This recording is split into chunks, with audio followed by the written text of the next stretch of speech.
अस्सलामु अलैकुम। आज बनाओ अस तलबीना।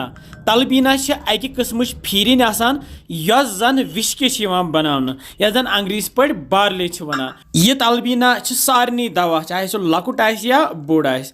वमे थी तुह अजुक तलबीना पसंद पक्यो करो जल्दी जल्दी शुरू। मे यथ डबस मज विश्कि अत अंग्रेजी पे बार्ले वनान। मिलेट्स आसु तुह बूजमुत तमुक किस्म अत किस्म वर चीज बनावन चोचि बनावन अमकिस अटिस तो बेस खास चीज बनान सह गो तलबीना।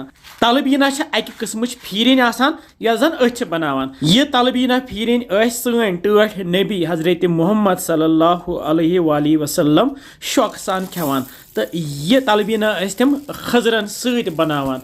मे आज गर खजर कहें तो यह बनाव बह ड्राई फ्रूटन सत। मिक्सी जारस मज त्रा मे मोछ विश्कि तो अत त्राव कह ड्राई फ्रूट यह डून काजू बादाम बे किशमिश तो यम त्रे मे अथ विश्कि सती तो पे थोस डखन तो मिक्सर ग्राइंडर इस्तेमाल कर बनावो यथ पाउडर तो अत लगन 1-2 मिनट यह पाउडर बनस तो यथ बने यह महीन पाउडर ज़्यादा महीन तोस न थोड़ा थोहन यह अड़ब्रोक तो यम ड्राई फ्रूट तय ये चेटन।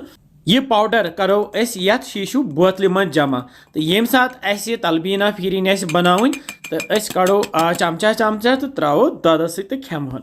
वन लागो तलबीना फीरिन बनावन। मे नी यह त्रामो पतल तो यथ मज त्राव यह 1 लीटर दूध। यह गव हुंद दूध आसान थोड़ा मोटी पहम। यह बह 4-5 नफरन खतर बनावान। अगर तुह ज्यादा बनावन तो हेक्यो 1 लीटर ते नित। अगर तुम बाजार दूध अनान सह थोड़ा तोन पहम तो सह नीव तुम ज्यादा पहम। तो ये मज त्रे मे कह किशमिश तो मे जोल केस तो गैसस पे थो मे यह त्रामो पतल।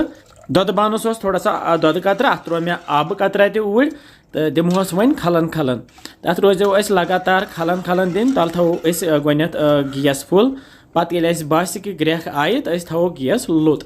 ये त्रो ये सब्ज ٲलव 2 सब्ज ٲलव सत मज तो बेस असल मुशक तो दिमो लगातार ये खलन खलन युत काल वन यह मोटे ये लगन 5-10 मिनट वन तैयार गसनस। तो अगर तुम ज्यादा पहम ये पाउडर त्रो तो तेल गसी जल्दी तैयार मगर जान गो कमी पाउडर त्रावन तो लथ पे तैयार कर पत यह हुनान। ये हिस्ट्री पढ़ान तो जानकारी मिलान कि ये मज कत्या हेल्थ बेनिफिट तो बे सोन पाक तो ये मज खंड इस्तेमाल करान कहें क्या खंड बगैर इस्तेमाल कर तो बह थवन गैस बंद गैस पे वल बह पतल बोन कुन तो ये त्रावो ये खंड बदल खास चीज सह गो माछ। करो ये मज माछ इस्तेमाल यम ज्यादा ताकती तो बेस मेचर या अगर तुम खजरन पेस्ट बनू सह हेक्यू तुम ये मज इस्तेमाल कर इवन ये हेकन शुगर पेशेंट इस्तेमाल कर तक खंड बगैर तो ये मज शिफा यह बनजो तुम गर तो इंशाल्लाह वात अम सह फ़ायदा। इवन अगर खास पोस्ट तमिस हेको बन दित मे नी शीशु बान तो ये शीशु बानस मज फिर अस तो वन पतलस त्रामस लड़ित तो यह खेमोन पत तो फिलहाल थे मे ड्राई फ्रूट योर निकरत। यह बट चेर क्या बादाम डून किशमिश काजू यम खूपर खंज यम तुम ड्राई फ्रूट आसनो तिमन कर नुक नुक तो त्रावन तो बे त्रो मे खूपर पिशित तो यह ऑप्शनल क्या खूपर गर्म यह बन पे ज्यादा गर्म मे पसंद तो तवे त्रो मे बेस ट ड्राई फ्रूट यह त्रो अत पे सजावन अमे सह ड्राई फ्रूट तो हेक्यू कम ज्यादा पन्ने हिसाब इस्तेमाल कर तैयार वन सोन तलबीना।